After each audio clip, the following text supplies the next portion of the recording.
Would Jai Martikovits and John Olson come up, because we're about to present the credentials to our ambassadors, which as a group are representative, because we do have one of the Lebanese community and another who is unfortunately not here today, but who is an Australian of Australian and New Guinean origin. May I invite Alex Dorr to come up? Alex is a management consultant at PwC with a specialty in health and education. He is a University Award winner with tertiary qualifications in law and public policy from Sydney University. He sat on the...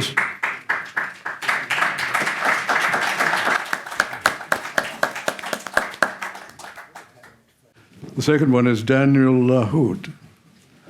Daniel is from a family of Lebanese Catholic descent, and he's just completed the HSC, in fact has just come from an examination.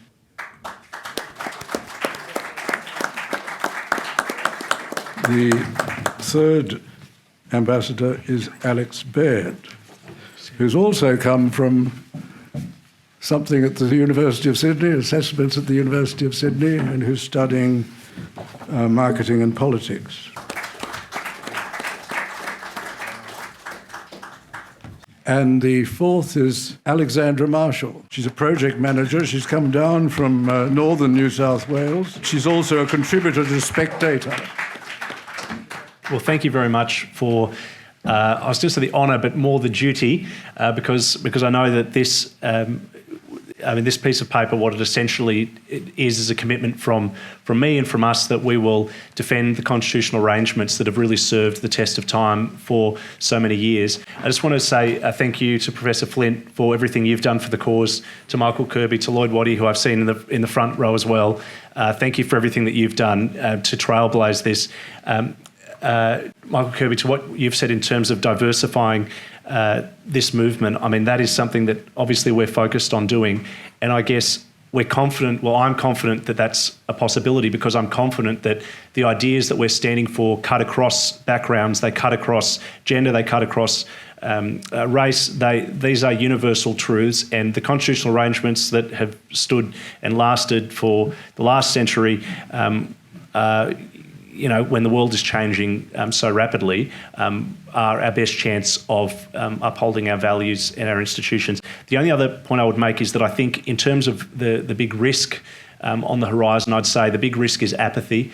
We've got a lot of people who maybe don't appreciate the constitutional arrangements, a lot of people who haven't seen them under threat, maybe in the way that they were in the past. And so to that issue of the plebiscite, I think we've got to be very vigilant and make sure that we are enunciating wherever we can some of the great benefits of our current system. So thank you very much, and I'll do my absolute best to voice support for the movement and for our values. Thank you. Thank you, Alex. Daniel.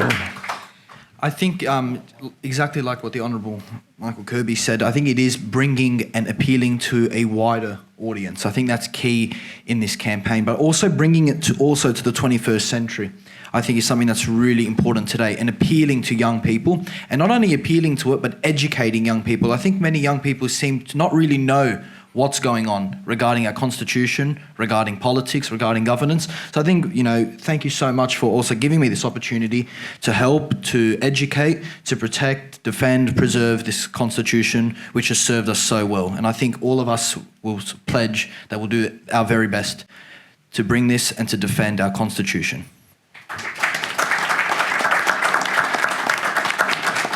Thank you, Daniel. Alex. Oh, hey, thank you very much, Professor Flint, for awarding me Youth Ambassadorship. It's a great honour, and I hope I can serve in my way to kind of re-energise the youth wing of this movement. So I was born in '99, so I didn't really get to see much of what happened during the referendum. And I think it's a lot of people like our generation, they don't know they don't really know how to articulate and how to, have a voice and say the Republic is not a good, is a bad thing. And I hope that, as youth ambassadors, we can try and articulate that and make ways so we can make sure that a Republic, if it does arise again, we can combat and articulate ideas to make sure that it's not the right thing to do. Thank you. Thank you, Alex. Alexandra. Well, David, you didn't warn me about this part, but seeing as I have a captive audience and a microphone, I'd like to say that you're a national treasure for the work you do with the... So I'd like to thank David for that, first of all. And now that I've praised you, I'm going to make a demand. I'm certain that unless I walk into one of those horrible trams running down George Street, we're going to see the question of Republic raised again, during my lifetime at least, and there's so much wealth of knowledge going on from all of you gentlemen here today. I'd like that you would write it down in an abridged version so that we may steal it later in all of our campaigning. So thank you very much for your work and for awarding us this, and we will do you proud. Thank you.